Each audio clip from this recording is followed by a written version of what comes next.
సినీ దర్శకుడు రామ్ గోపాల్ వర్మ ఒంగోలు పోలీసుల ఎదుట హాజరయ్యారు. వ్యూహం సినిమాలో ముఖ్యమంత్రి చంద్రబాబు నాయుడు, ఉప ముఖ్యమంత్రి పవన్ కళ్యాణ్, మంత్రి నారా లోకేష్లపై అసభ్యకర వ్యాఖ్యలతో వారిని కించపరిచే విధంగా చిత్రంలో చిత్రీకరణ చేసినట్టు పోలీసులు గతంలో కేసు నమోదు చేశారు. ఈ మేరకు విచారణ కోసం వర్మ పోలీసుల ముందు హాజరయ్యారు.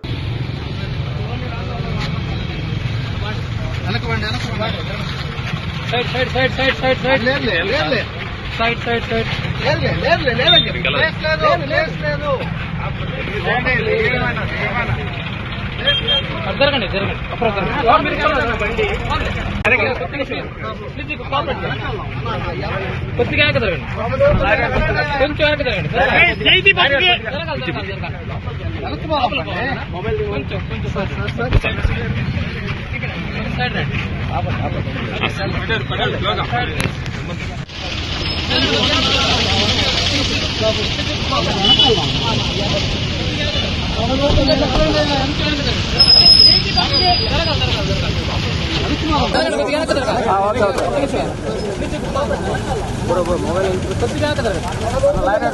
కొంచెం వెనక జరగండి.